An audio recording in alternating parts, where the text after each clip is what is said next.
안녕하세요, 키가웃입니다. NBA는 농구 코트와 관련된 룰이 많습니다. 공격 상황에 하프코트 라인을 8초 이내 넘어와야 한다거나, 공격수와 수비수가 페인트존 안에 3초 이상 머물면 안 된다거나, 제한구역 내에서의 충돌이라 공격자 파울이 불리지 않는다거나 하는 등이요.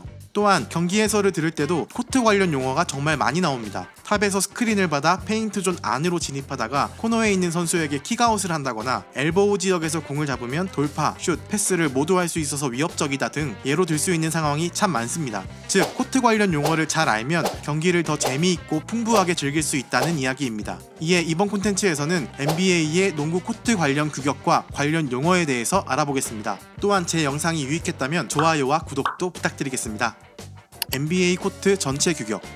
NBA 농구 코트는 가로 28.65m, 세로 15.24m의 직사각형입니다. 굉장히 지저분한 숫자라는 생각이 들 수도 있는데 피트법을 쓰는 미국 스포츠라서 그렇습니다. 피트 단위로는 가로 94피트, 세로 50피트로 깔끔하게 떨어집니다.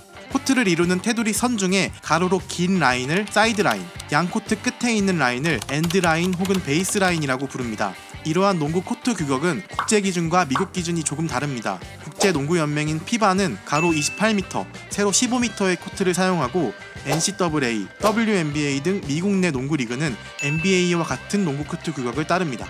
하프코트. 직사각형의 NBA 코트를 반으로 가르는 선을 센터라인이라고 말하며, 이를 중심으로 좌우로 반씩 나눠진 코트를 하프코트라고 말합니다. 센터라인 정가운데 가상의 점을 기준으로 지름 3.66m의 원이 있는데, 이를 센터서클이라고 부릅니다. 농구 경기를 시작할 때 양팀 센터가 점프볼을 하는 지점이죠. 하프코트 관련해서 하프코트 8초 룰이라는 게 있습니다. 공격팀이 일부러 공격 전개를 천천히 해서 경기의 흐름을 망치지 않도록 하기 위해서 만들어진 룰로, 공격수가 백코트 엔드라인에서 건네받은 공을 프론트 코트로 8초 안에 몰고 나가야 하는 룰입니다. 그렇지 못하면 바이올레이션이 선언되며 공이 상대팀에게 넘어갑니다. 림과 백보드. 백보드는 양쪽 코트 끝에 붙어 있다고 생각하는 경우가 많은데, 사실 백보드는 엔드라인으로부터 1.22m 안쪽에 위치합니다. 또한 림은 원의 정가운데를 기준으로 엔드라인으로부터 1.6m 안쪽 지점에 위치합니다.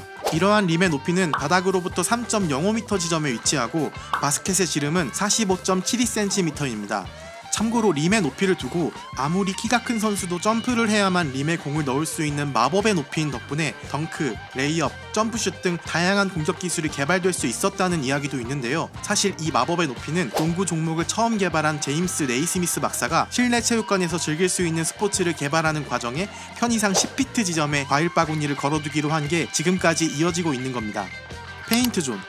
NBA에서는 그냥 페인트라고도 많이 부르는 이 지역은 림과 가까운 지역에 다른 색으로 칠해놓은 구역입니다. NBA의 페인트 존은 가로 5.8m, 세로 4.88m이고, 피바, NCAA 등 리그에 따라서 페인트 존 크기도 조금씩 다릅니다.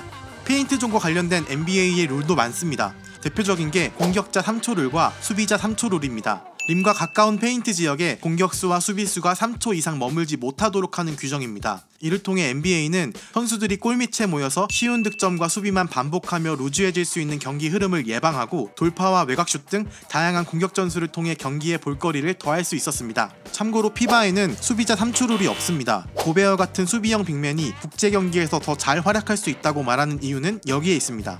또한 NBA의 페인트 존은 큰 직사각형 안에 작은 직사각형이 하나 더 있는데요. 제가 자료조사를 해본 결과 NCAA에서 쓰는 페인트 존 크기를 함께 그려놓은 거라고 하던데, 오직 그 용도인지는 확실치 않습니다. 혹 이 부분에 대해서는 잘 아시는 분이 있다면 댓글로 함께 알려주시면 감사하겠습니다. 자유투 라인. 림과 가장 먼 쪽에 있는 페인트 존 라인을 프리드로우 라인, 즉 자유투 라인이라고 부릅니다. 선수가 자유투를 던질 때 서는 라인으로 백보드와는 4.57m 거리에 위치합니다.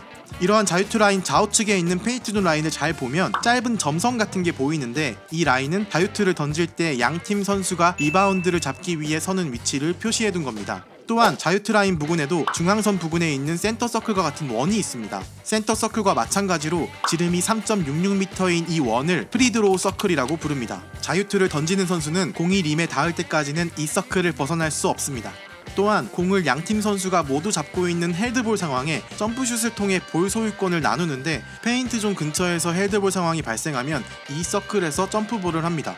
즉 NBA에서 점프볼은 헤드볼이 일어난 모든 지역에서 하는 게 아니라 헤드볼이 일어난 지역과 가까운 서클에서 합니다.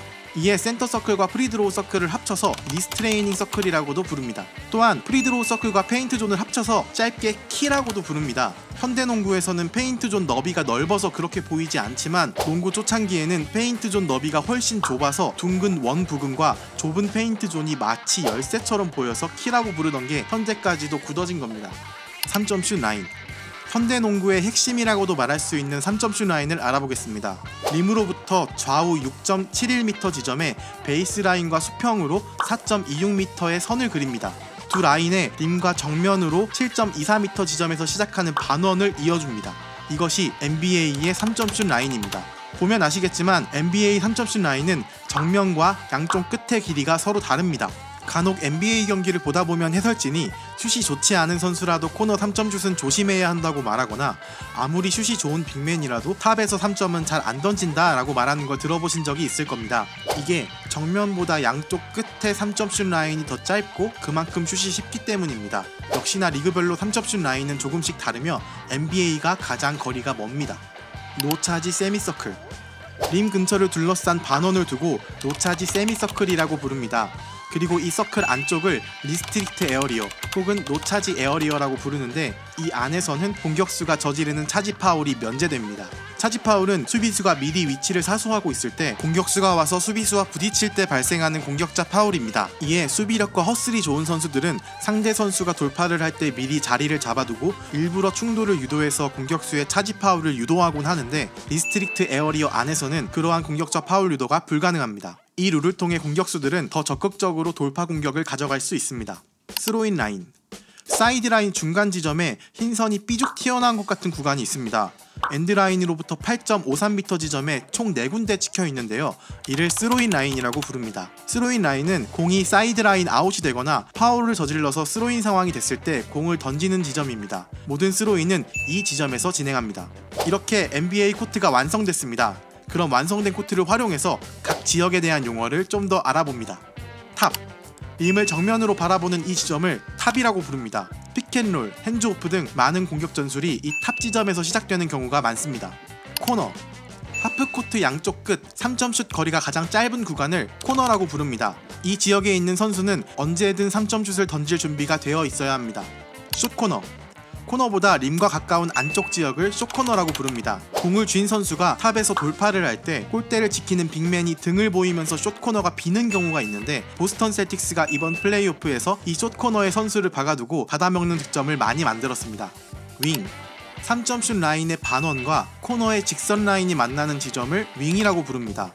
보스턴 셀틱스처럼 5아웃 전략을 쓰는 팀은 양쪽 코너에 2명, 윙에 2명, 탑에 1명이 위치해서 모든 선수가 밖에 나가서 공격을 전개합니다. 최근에는 선수 역할의 구분으로 윙자원이라고 부르는 경우도 많은데 이때 말하는 윙이 저 윙 부분에서 주로 플레이를 전개하는 역할이라는 의미입니다. 미드레인지.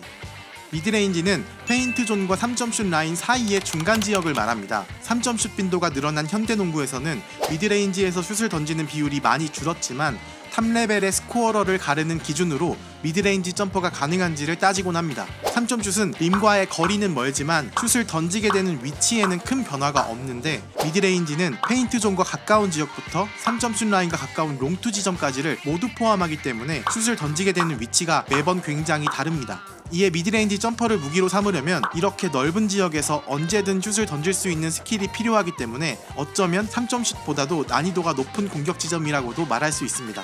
엘보우. 페인트 존에서 림과 먼 쪽 모서리 두 지역을 엘보우라고 부릅니다.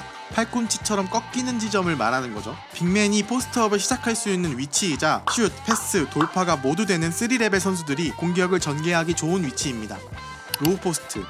골밑 근처 공간을 로우 포스트라고 말합니다. 레이업, 덩크 등 성공 확률이 높은 슛이 이뤄지는 공간이라서 수비 강도가 높고 리바운드를 잡기 위한 박스아웃 등 자리 사수도 치열하게 이뤄집니다. 하이포스트.